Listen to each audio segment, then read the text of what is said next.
प्रतिशत सारस लुम्बिनीमा छ। र मैले खोजेँ सारसको वास्तवमा अध्ययन कहिलेदेखि भएको रहेछ भनेर खोज्दै जाँदाखेरि सारसकै अध्ययन भनेर भन्दा पनि एउटा चित्र मैले भेटाएँ, जुन चित्र अहिले यो स्लाइडमा छ। स्लाइडको अलिकति यो स्क्रिनको क्वालिटीले गर्दाखेरि त्यो माइन्युट डिटेल्सहरू तपाईँहरूले अलिकति देख्न गाह्रो हुन्छ होला। तर यो चित्र एकजना डच पेन्टरले पेन्टिङ गरेको रहेछ र इस्वी सम्वत 1680 को ताकामा 1680 को ताकामा यो चित्र हेर्दाखेरि वास्तवमा तपाईँले रियल चित्र हेर्नुभयो भने गुगलमा पनि पाउँछ। यसको माइन्युट डिटेल्स आजभन्दा 350 वर्ष अगाडिको एउटा पेन्टरले कस्तो माइन्युट डिटेल्सका साथ पेन्टिङ गरेको छ। र पेन्टिङ गर्नु भनेको चराको अध्ययन हो। हामी फोटोग्राफ गर्छौँ, हामी आफै केही त लेख्दैनौँ, केही बनाउँदैन, त्यहाँ फोटोग्राफको एडजस्टमेन्ट हुन्छ। तर पेन्टिङ भनेको एउटा अध्ययनको पाटो नै निकै ठुलो मेहनत भएको हुन्छ। र मैले यो चाहिँ पेन्टिङबाट सुरु गरेँ। अगाडिपट्टि पेलिकन हाँसहरू देखिन्छ यो चित्रमा, तर भित्रपट्टि धेरै भित्रपट्टि तपाईँले हेर्नुभयो भने सारस क्रेन पनि छ त्यहाँ। सायद सारस क्रेनको पहिलो रङ्गीन तस्बिर विश्वको सायद यो हुनसक्छ। एउटा डच आर्टिस्टले पेन्ट गर्नु भएको रहेछ। त्यस्तै चराको झुन्ड जस्तो चरालाई मन पराउने, चरालाई संरक्षण गर्न खोज्ने मान्छेहरू यहाँ जम्मा भएको छ। यो सानो क्राउड होइन, यो निकै ठुलो माने राख्छ यसले। अघि अर्जुनले पनि भन्नुभयो हामीलाई चाहनु नठान्नु, हामी चाहिँ चरा जसले बोलेर आफ्नो अधिकार माग्न सक्दैन, त्यसको लागि जन्म भएको छौँ। हाम्रो आवाज भनेको बहुतै महत्त्वपूर्ण हुन्छ, यसलाई सानो नठान्नु भनेर यसमा म ऐक्यबद्धता जनाउँछु। नेपालमा हामीले संरक्षण गरेका छौँ, थुप्रै चराहरू छन् नेपालमा। मैले भन्दाखेरि 903 प्रजातिको चरा भरपर्दो तरिकाले नेपालमा अभिलेख गरेको छ भन्छु। नेपालमा चरा संरक्षण पनि भएको छ। मलाई थाहा छ, म आफै पनि कोही संस्थामा काम गर्थेँ, अझै पनि गर्छु। थुप्रै साथीहरू यो संस्थामा काम गर्नुहुन्छ। र कहिलेकाहीँ के हुन्छ भने चरा संरक्षणको लागि कुनै संस्थाले ढ्याङ्गै त्यसको चाहिँ अपनत्व लिन खोज्छ होला। हामीले संस्थाहरूले विभिन्न कामहरू गरेको छ, त्यसको लिड रोल संस्थाले लिन सक्ला।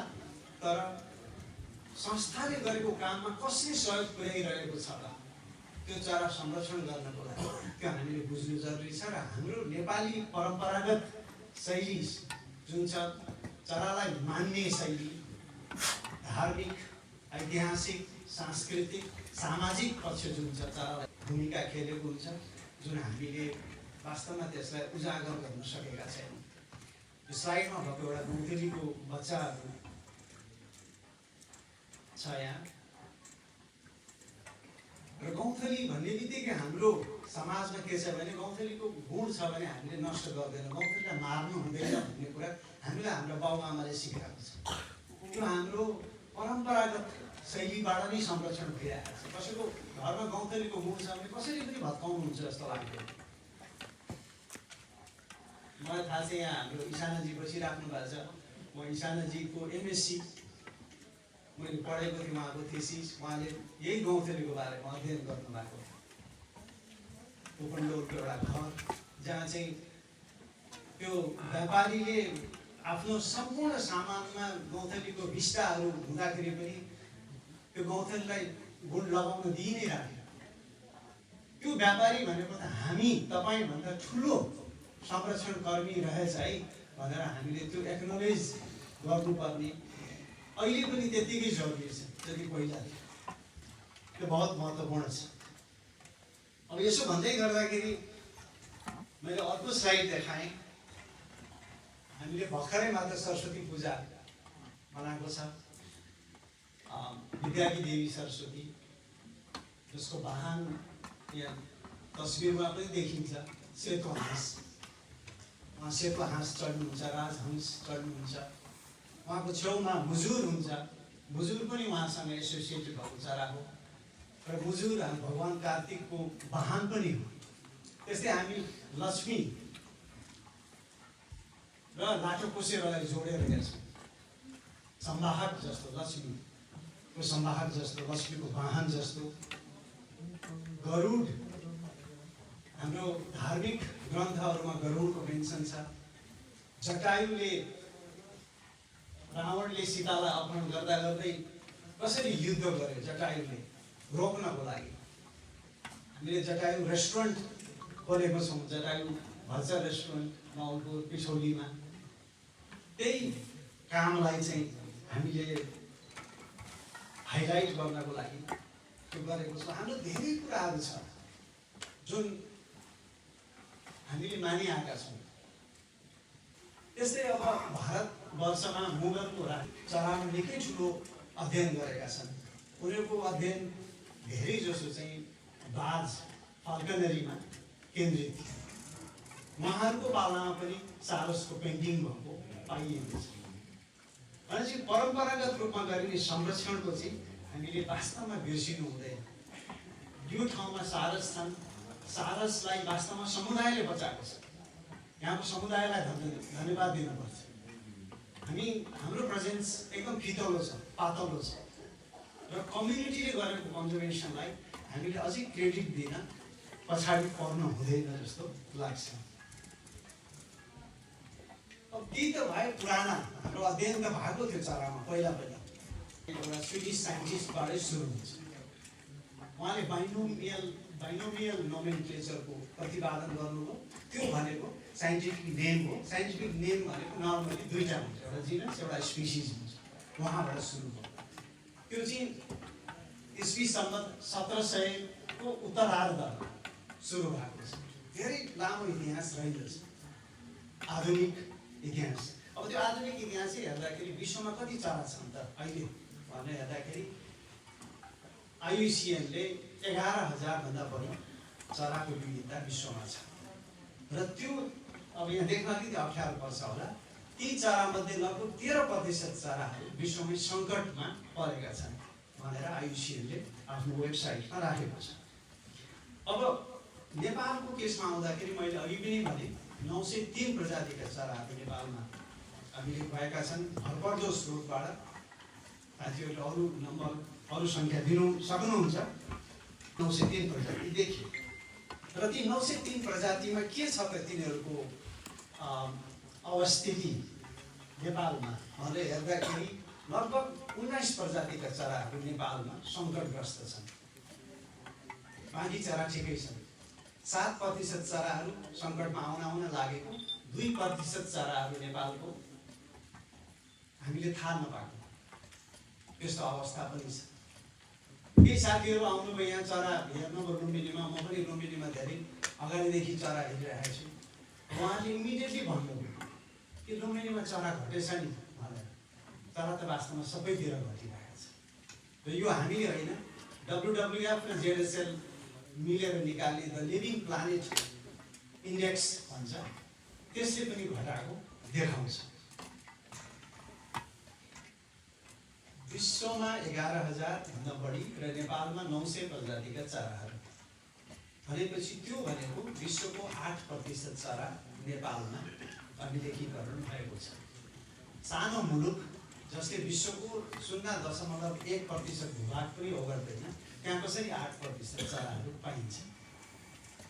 किन पाइन्छ त यत्रो विविधता भन्दाखेरि विश्व मानचित्रलाई बायोलोजिस्टहरूले के गरेको छ भने उस्तै वनस्पति र उस्तै जन्तु पाउने ठाउँहरूको आधारमा यो विभिन्न ठाउँमा डिभाइड गरेको छ। चित्रमा हेर्नुभयो भने त्यो रेखा भनेको डिभिजन हो। त्यसलाई चाहिँ जियोग्राफिक रिजन भनेर अङ्ग्रेजीमा भन्छ। र नेपालको अवस्थिति हेर्नुभयो भने तपाईँले यो स्लाइडमा माथिपट्टि पेलिआर्कटिक छ, जुन त्यो कालो लाइन गएको छ पेलिआर्कटिक रिजन र इन्डो मलेन रिजनको ठ्याक्कै त्यो लाइनमा नेपाल बसेको छ। अनि त्यसको मतलब के हो भने पेलिआर्कटिक रिजनमा पाउने चराहरू पनि नेपालमा छन् र इन्डो मलेयन रिजनमा पाउने चराहरू पनि नेपालमा छन्। यो सङ्गम स्थल जस्तो छ। त्यो भएर एउटा कारण नेपाल चाहिँ किन यति धनी छ भन्ने एउटा कारण थियो। हामीलाई थाहा छ तराई शिवालिक जुन चुरे पनि भन्छौँ, मध्य पहाड महाभारत, त्यसपछि माथि उच्च पहाडहरू, त्यसपछि फेरि पहाड पारिको हिमाल पारिको भूभाग पनि छ हामीसँग। त्यस्तो खालको वासस्थान छ हामीसँग। हामीलाई थाहा छ पूर्व मेचीमा मनसुन बढी पर्छ, मेचीतिर महाकालीसम्म पुग्दा पुग्दै पानी घटेर जान्छ। मेचीतिरको वन अन्नपूर्णासम्म आउँदाखेरि ओदिला वनहरू छन् भनेपछि पश्चिममा सुक्खा खालको छ। त्यसले पनि चराको वितरणमा ठुलो भूमिका खेलेको छ। नेपालमा 70वटा यस्ता प्रजातिहरू छन् जसको विश्वकै भौगोलिक वितरण नेपालमा आएर टुङ्गिन्छ। धेरै जसो पूर्वबाट आएर पश्चिम धेरै जाँदैन र केही चाहिँ पश्चिमबाट आएर लगभग कालीगण्डकी उपत्यका त्यो ठाउँमा आएर टुङ्गिन्छ। त्यो पनि एउटा महत्त्वपूर्ण कारण छ नेपालमा किन चराको विविधता चाहिँ यस्तो छ भनेर देखाउनुलाई। यो मैले एउटा जियोलोजिकल क्रस सेक्सन नेपालको मैले लिएँ। यो स्लाइडमा देखाउन खोजेको के छ भने नेपालको दक्षिण उत्तरको डिस्टेन्स लगभग 200 किलोमिटर छ। 60 मिटरबाट सुरु हुन्छ, लगभग समुद्री सतहको उचाइ 60 मिटर भनेको, र उत्तरमा गएर सगरमाथाको हाइटसम्म जान्छ, जुन विश्वको सर्वोच्च शिखर। त्यो भित्रपट्टि सानो क्षेत्रमा त्यति ठुलो भर्टिकल जुन डाइभर्सिटी छ, त्यसले गर्दाखेरि पनि विविध प्रकारको त्यहाँ वासस्थान क्रिएट गरेको छ। फुलचुकी तपाईँहरू जानुभएको छ कति साथीहरू, फुलचुकीको नर्दर्न स्लोप र साउदर्न स्लोपमै चराहरू फरक देखिन्छ। भनेपछि हामी त विशाल क्षेत्रको कुरा गर्दैछौँ। यो भर्टिकल डाइभर्सिटीले पनि ठुलो पार्ट प्ले गरेको छ नेपालको चरा विविधता बढाउनको लागि। कति चराहरू लेखेर बेसी गर्छन्, माथि लेकमा कच्चाकोरले बेसीमा आएर हिउँ बिताउने थुप्रै चराहरू छन्। र हामीलाई थाहा छ कति चराहरू बाहिरबाट पनि नेपाल आउँछन्। नेपाल सम्पूर्ण भूभाग देश एउटा सेन्ट्रल एसियन फ्लाइवेको भित्रपट्टि पर्दछ। हिमालयले माइग्रेसनलाई रोके जस्तो गर्छ, किनभने उच्च हिमाल काटेर चराहरू आउन भरसक चाहँदैन। तर केही चराहरू हिमालभन्दा माथि पनि हुन्छन्। यसरी यसलाई चाहिँ अवोइड गर्ने भनेर भ्यालीहरू उपत्यकाहरू खोज्दै हिँड्छन्। र कति चराहरू हिमालयलाई नै पछ्याएर जहाँ हिमालय अथवा पहाडहरू साना हुन्छन् त्यताबाट माइग्रेसन गर्छ। तर सेन्ट्रल एसियन फ्लाइवेको मध्य भागमा नेपाल पर्छ। केही चराहरूको माइग्रेसन हामीले देख्छौँ। हामी चराको बसाइसराईको कुरा गरेका छौँ। यो स्लाइडमा मैले देखाउन खोजेको खास के हो भने चराहरू हाम्रो हो, तर चराहरूले वास्तवमा यो political boundary India China Nepal भनेर जुन हामीले कोरेको छ लाइन, त्यो चिन्दैन चराले। Birds no boundaries. Political boundary भनेको हामीले राख्या हो, मान्छेले राख्या हो। उनीहरूले के चिन्छ भने वासस्थान चिन्छ। यदि सिमसारको चरा हो भने इन्डियाको सिमसार हो, म त्यहाँ बस्दिनँ भनेर चरा भन्दैन, ऊ त्यो जान्छ होइन। नेपालको सिमसारमा पनि आउँछ। घाँसे मैदानको चरा हो भने त्यसै गर्छ। That is very important. यो पोलिटिकल बााउन्ड्री भनेर मान्छे बाहेक अरू कसैले गरेकै छैन। जनावरको लागि त पोलिटिकल बााउन्ड्री नै छैन। यो मान्छेको स्वार्थले त्यस्तो भएको। चराहरूको माइग्रेसनको बारेमा यो स्लाइड हो वास्तवमा एउटा बार्टन गॉर्बिट भन्ने सानो वेडर। यसलाई सेटेलाइट ट्यागिङबाट हेर्दाखेरि ठुलो माइग्रेसन गरेको छ, जुन हामीलाई थाहा पनि थिएन। 11 दिन र 1 घन्टा माइग्रेट नन स्टप फ्लाइ गरेर अलास्कामा बच्चा कोरल्ने, अस्ट्रेलियाको तलपट्टि टास्मेनिया आइल्यान्डमा गएर ल्यान्ड गरेको छ। 11 दिन 1 घन्टा 13,500 समथिङ किलोमिटर। पृथ्वीको व्यास भनेको 12,000 समथिङ। 13,000 भनेको पृथ्वीको व्यासभन्दा पनि ठुलो। एउटा सिङ्गल जर्नीमा एउटा चराले, सानो चरा ग्रिनस्यान्डभन्दा अलिकति ठुलो हो, त्यत्रो माइग्रेसन गरेको छ। 11 दिन 1 घन्टा। मान्छेले बनाएको प्लेनहरू त 11 दिनसम्म चल्नै सक्दैन, रिफ्युलिङ गर्नु तल झर्नै पर्छ। त्यो चराहरूको स्ट्राटेजी के छ त, कसरी गर्छ? चराहरूबाट सिके मान्छेले, प्लेन पनि बनाए, उडे। तर अब त्यो पोखरा एयरपोर्ट, काठमाडौँ एयरपोर्टमा गयो भने अथवा केही नजिकको भैरवा एयरपोर्टमा गयो भने ब्ल्याक आइट आयो भने गोली टिपेर मारिदिने पनि गर्छ। जसले सिकायो जो गुरु हो उसैलाई मार्ने, त्यो त गलत, त्यो खोजिराखेको छ। खालखाले चराहरू छन् जसले 5 फन्को घुम्छन्। खालखाले चरा छन् होइन, 10 महिनासम्म बस्दै बस्दैन, उड्या हुन्छ। त्यस्ता पनि चराहरू छन्। गौँथली, एपस गौँथली, कमन स्विफ्ट भन्छ, 10 महिनासम्म उड्यो। त्यस्तो पनि चराहरू छन्। र चराहरूको माइग्रेसन भनेको कुरा त यति छ कि यति ठुलो छ कि यहाँ भाष्छ, रिसर्च भइरहेको छ। कुनै एउटा मत छैन, कसरी माइग्रेट गर्छन्, कुन ठाउँ पत्ता लगाउँछन्, कहाँ जान्छन् भन्ने कुरा एउटा गजबको छ। 15वटा स्पिसिज क्रेनहरू छ। तीमध्येको सबभन्दा अग्लो, सबभन्दा ठुलो, tallest flying board of the world भनेर भन्छौँ। लगभग 2 मिटरकै हुन्छ भनेर किताबमा लेखेको छ। मैले ठ्याक्कै नापेको चाहिँ छैन। हामी यहाँ बस्दै गर्दाखेरि सारस थुप्रै देख्नुभयो होला। सारस ग्लोबली थ्रेटन स्पिसिज हो। नेपालको कानुनले संरक्षण गरेको छ। र यो लुम्बिनी भनेको विशेष ठाउँ। हामी लुम्बिनी सांस्कृतिक नगरपालिकामा छौँ, जहाँको नगर पञ्ची पनि सारस। नजिकै लुम्बिनी क्रेन स्याङ्चुरी पनि छ। र ठुलो सङ्ख्यामा समुदायले सारस बचाएको छ। फार्मल्यान्ड बर्ड्स, फार्मल्यान्ड ह्याबिट्याट चाहिँ यो चराहरूको लागि महत्त्वपूर्ण वासस्थान। थुप्रै चराहरू, ग्लोबली थ्रेटन, नेसनली थ्रेटन चराहरू त्यहाँ पाउँछन् र डिक्लाइन भइरहेका छन्। ग्रेजुअली डिक्लाइन भइरहेका छन् विभिन्न कारणले। थुप्रै कारण छन्। चराहरू पनि मान्छेको ल्यान्डस्केप सेयर गर्न चाहन्छ, मान्छे सँगसँगै पनि बस्न चाहन्छन्, जुन चाहिँ सारस क्रेन पनि, हाउस स्प्यारो, कमन मैना, थुप्रै चराहरू यस्ता छन्, कागका प्रजातिहरू जुन चाहिँ मान्छेको सामिप्यमा बस्न चाहन्छन्। र तिनलाई पनि हामीले संरक्षण गर्नुपर्छ। हाम्रा संरक्षणका उपायहरू थुप्रै छन्, यहाँ मैले भनिरहेको पर्दैन। गर्ने भनेर भन्दाखेरि 10वटा पोइन्ट आउँछ। उनीहरू पारिस्थितिक प्रणालीको अभिन्न अङ्ग हो। चरा भनेको मान्छेभन्दा पहिला 3 करोड वर्षभन्दा अगाडि आएर बसिरहेका थियो, तर उनीहरूको अधिकार छ भनेर भन्छौँ। चराको थुप्रै कुराहरू छन्, तर चराको सांस्कृतिक पक्ष, धार्मिक पक्ष अघि मैले भने थुप्रै छन्। तर चराको एउटा अर्को पक्ष के हो भने, जुन अघि मैले रेफर गरेको थिएँ, कोही साथीहरूले आएर यहाँ चरा हेर्नुको, चरा घटिरहेको छ भनेर। इन्भाइरोमेन्टल डिजास्टर हुन लागेको छ कति कारणले गर्दाखेरि। त्यसको सूचक प्रजाति हो वास्तवमा चरा। यदि चराहरूलाई केही भइराखेको छ, चरा घटिरहेको छ भने त्यो गलत हो र मान्छेलाई पनि त्यसले असर गर्छ। लिभिङ प्लानेट इन्डेक्समा के भनेको छ भने 1970देखि अहिलेसम्म आएर हेर्दाखेरि लगभग 80% बर्ड पपुलेसन्सहरू खतम भएको छ।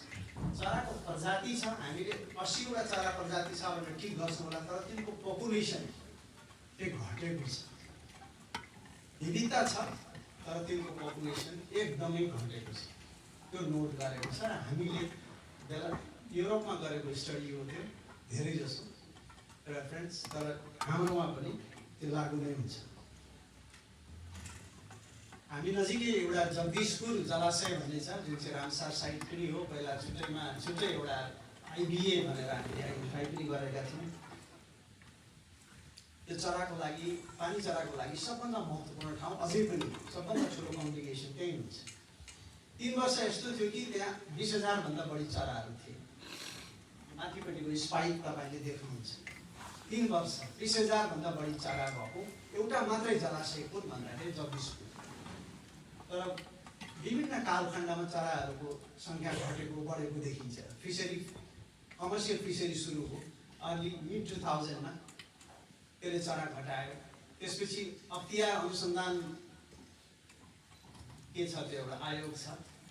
त्यो आयोगले त्यहाँ इन्टरभ्युन गरेपछि कमर्सियल फिसरीलाई कन्ट्र्याक्ट तोडेपछि फेरि बिस्तारै चराको सङ्ख्या बढ्दै गयो। त्यसपछि हामी फेडरल स्ट्रक्चरमा गयौँ, गभर्मेन्टको जुन फेडरल सङ्घीय संरचनामा हामी प्र्याक्टिस गर्न थाल्यौँ। त्यसपछि फेरि त्यहाँनिर अलिकति घटेको देखिन्छ, किनभने सिमसारलाई हामीले दिगो तरिकाले सदुपयोग नगर्न सकेको देखिन्छ। र प्रायः विभिन्न सङ्घ संस्थाहरू व्यक्तिहरू मिलेर त्यस्तो थ्रेटलाई नलिफाई गर्दै आएको छौँ हामीहरू। त्यसले चाहिँ मानिसको प्रत्यक्ष असर भयो भने कसरी चराको सङ्ख्या अथवा विविधता घट्ने बढ्ने हुन्छ। एउटा सानो जलाशयमा यो देखाएको छ र यो पेपर चाहिँ जोशी एट अल जोशीले ओरिक्समा निकाल्न लाग्नु भएको छ, यो प्रिन्ट हुन लागेको छ। के अब संरक्षण के छ त संरक्षणको हालखबर? संरक्षण गर्नै नसकिने हो, संरक्षण भएको छ।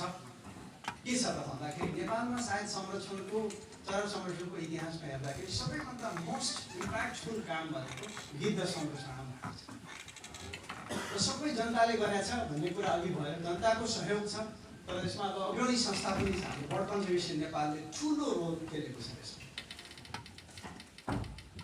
अहिले गिद्धको सङ्ख्या नबढे पनि त्यो भएको गिद्धको सङ्ख्यालाई स्टेबलाइज गरेको छ। नेपाल भनेको गिद्धको लागि वर्ल्डको टप मोस्ट कन्ट्री हो। 9 species of vultures found in this country. There is no other country in the world with similar size that you can point out with 9 species of vultures. Vultures are very critically threatened. So, white drum vultures are that's a critically threatened species.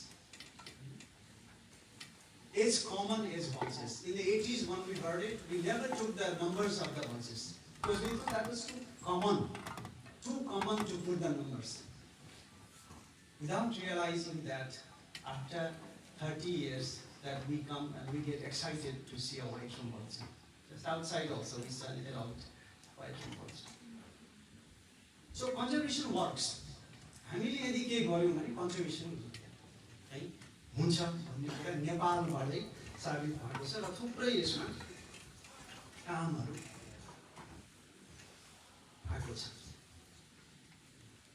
हामीले अब के गर्नुपर्छ? अब गर्ने के हो त भन्ने हेर्दाखेरि हामीले भावी पिँढीमा इन्भेस्ट गर्नुपर्छ। जस्तो यो कार्यक्रम मलाई खुब मनपर्ने कार्यक्रम छ, यो फ्रेन्ड्स अफ नेचर भन्ने संस्थाले चलाउँछ। प्रत्येक वर्ष केही मात्रामा साइन्टिस्टहरू यङ साइन्टिस्टहरू निकाल्छ। मैले सोध्छु कति मेरा इन्टर्नहरू मलाई एसिस्टेन्टहरू पनि आउँछन्, कहाँ ट्रेनिङ लिएको भन्दा सर मैले फ्रेन्ड्स अफ नेचरमा ट्रेनिङ लिएको। मलाई पनि खुसी लाग्छ। यो प्रोग्राम फ्रेन्ड्स अफ नेचर गर्ने प्रोग्राम चलाउने यहाँ मित्र पनि यहीँ हुनुहुन्छ, पछाडि हात लगाएर बस्नु भएको छ। बहुत राम्रो कार्यक्रम छ, हामीले यसमा कन्टिन्यू गर्नुपर्छ। Beautiful programme. हामीले आफ्नो ठाउँबाट के गर्न सक्छौँ? संरक्षित क्षेत्रभन्दा बाहिरको वासस्थान कसरी संरक्षण गर्न सक्छौँ? घरमा तपाईँले सुदर्शन कार्कीजीले उहाँले रुख लगाउनुहुन्छ, चरालाई अट्र्याक्ट गर्न पानी राखिदिनुहुन्छ। हामीले घरमा के गर्छौँ त्यो पनि माने राख्छ। बहुत जरुरी छ। आफ्नो ठाउँबाट डाइरेक्ट एक्सन ओरिएन्टेड कामहरू पनि गर्नुपर्छ। सानो कामले पनि धेरै ठुलो प्रतिफल दिन सक्छ।